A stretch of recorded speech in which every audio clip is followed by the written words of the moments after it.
What's going on, guys? Chandler's Legacy Farm here. We got a few things to unpack today. First thing off, I wanted to show everybody these Evan-Gro knives. I wanted to show everybody what I found out about the EF 128 in DC53 steel. I wanted to show you guys what I found out about this thing. So, this is the EF 147. EF 128, EF 147. Alright, I put a lanyard on this thing. I mean, this is a big chopping knife, right? So, I mean, you're going to want to run a lanyard. So, run it through, run your thumb through, run it around, right? Then you can chop, right? And the knife cannot get away from you, right?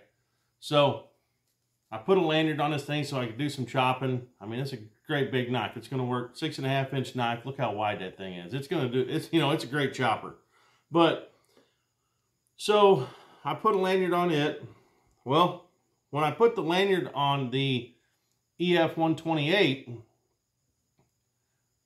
it broke within just a few chops. All right. So, let me get out my lighter here.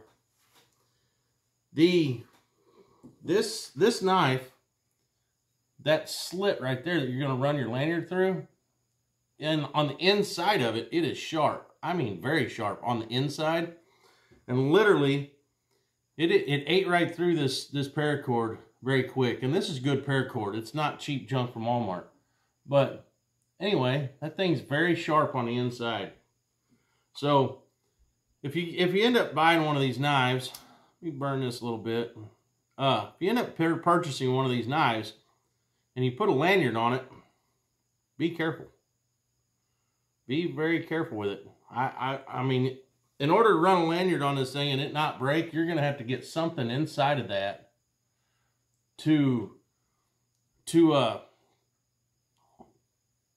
there's something in there to file that down. So, I'm going to run this piece of paracord back through it. All right. I'm going to show you. See that? That's all it took to break that paracord.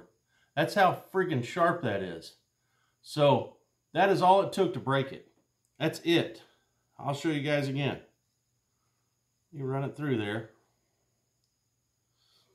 See there? I've never had a knife that was like this. That was that sharp.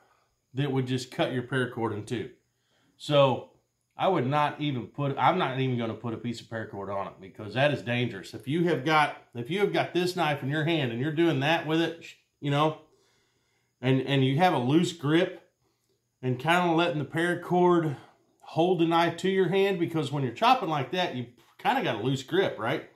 So your paracord is actually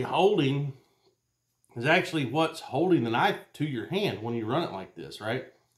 Because, I mean, I really don't have a hold of the knife whenever I'm chopping like that.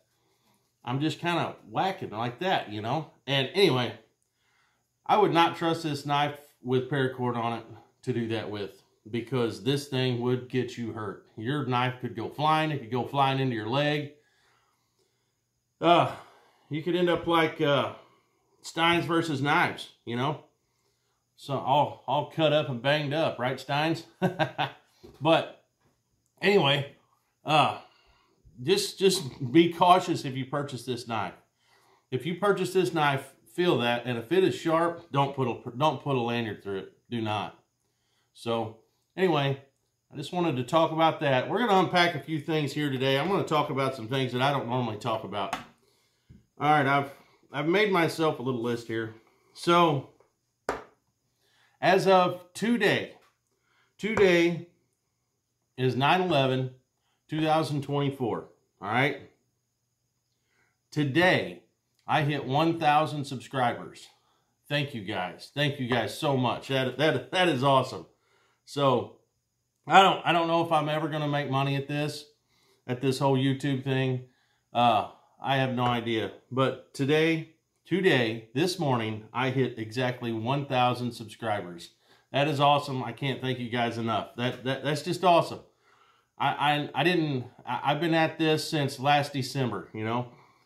So in what, basically 9 months time, you know, I've gained a following of 1,000 subscribers, and I don't know, I think that's pretty neat. I've done combined with my videos and my shorts on my channel, I've got 290. This would be this one when I post it, it'll be 291. You know, some people can achieve this in, you know, maybe 100 videos or less. It's just, I don't know. I don't know. I'm just grateful to have it now. You know, I just think it's awesome to have 1,000 subscribers. That's awesome. Another thing,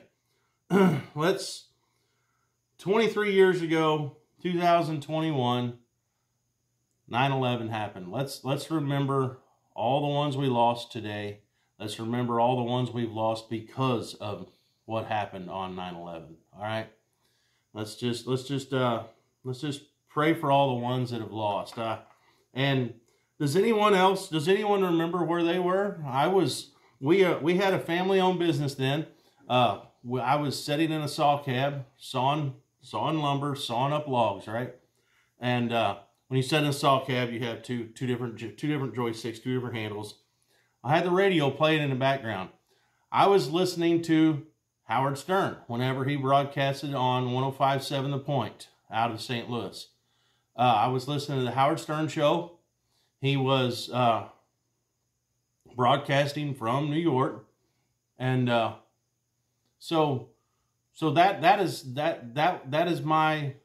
what I remember, listening to Howard Stern, listening to him say how everything was unfolding while I was sitting there on my 8-hour day pulling sticks, sawing up logs here in southeastern Missouri. And I got to see my wife on my first break. I got to run up to the house, and I woke up my wife, told her what was going on. She turned on the TV. We started watching it. We watched it for a little bit. Then I had to go back to work, right? So, I mean, at that time, I lived a quarter mile from the sawmill that we owned, that was our business. So on our first break, we went and or lunch, I can't remember which, I went up there and got my wife out of bed and told her what was going on. And I don't know. And then I can just remember, I remember that there was no planes allowed in the sky for so long. I can't remember how many days it was, but I can just remember those days.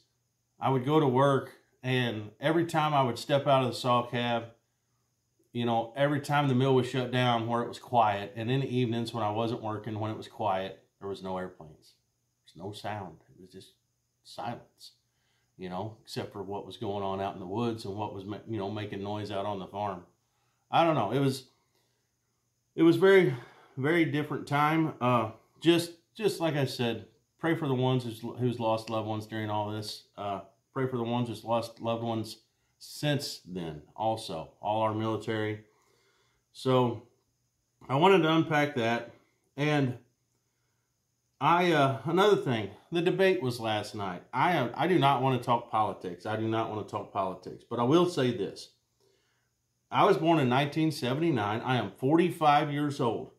I lived through Jimmy Carter, Ronald Reagan, Bush Sr., Bill Clinton, Bush Jr., Obama, Trump, and now Biden. All right? About the debate, I think that we look like fools to other countries. It's just the lack of professionalism that we have in our country right now.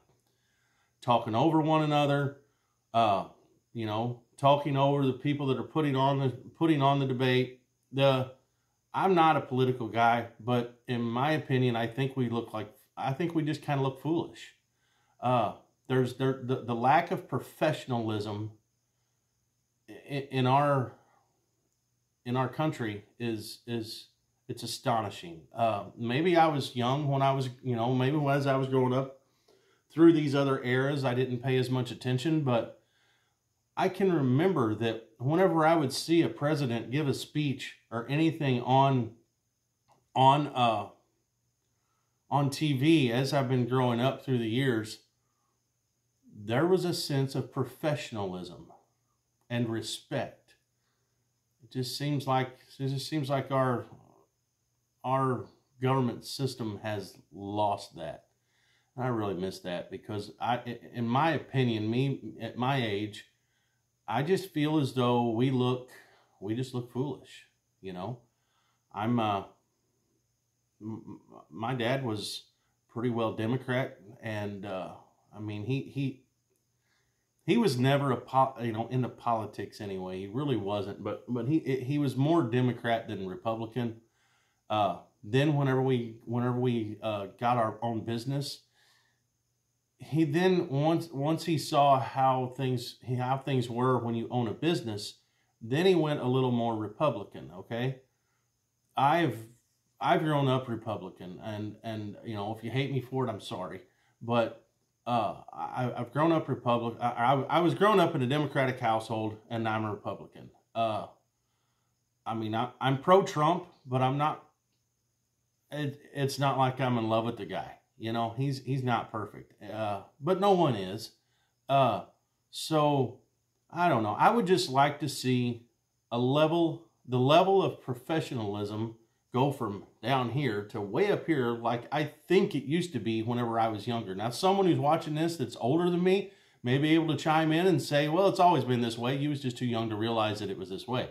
But I don't think it was. I really think that there was actually some professionalism back then, that they was just more respectful. And I just feel as though we kind of look like fools now. So I don't know. That's just my take. I think we need to be more professional. But you know, I'm pro-Trump. He's not perfect, but in my opinion, I like him better than the other side. But like I said, I've been Republican all my life. So, and you know, I don't absolutely despise Democrats. There's things that they believe in that I believe are maybe right too. You know, I've always kind of been on the fence when it comes to politics, but when it comes right down to it, I know I'm a Republican. But anyway, I just wanted to say about the debate, I wish there was more professionalism, and also on the 9/11, please just remember them today. Pray for the ones that have been lost because of it and during it. And thank you again for the 1,000 subscribers. That is awesome. I'm going to try to keep up the good work. Hopefully you guys have liked what I've been doing, I guess. But if you like what I've been doing, like, share, subscribe, all that good stuff. Don't forget, if you buy this knife, don't put a lanyard on it. It could get you hurt. But anyway, we're going to get out of here, and we'll see you guys. Oh, the next video is coming up. It is going to be on me doing the firecraft with both of these knives. That'll be my next two videos that I will post. So keep an eye out for those. They might be pretty interesting. But anyway, I want to get out of here, guys. We will see ya.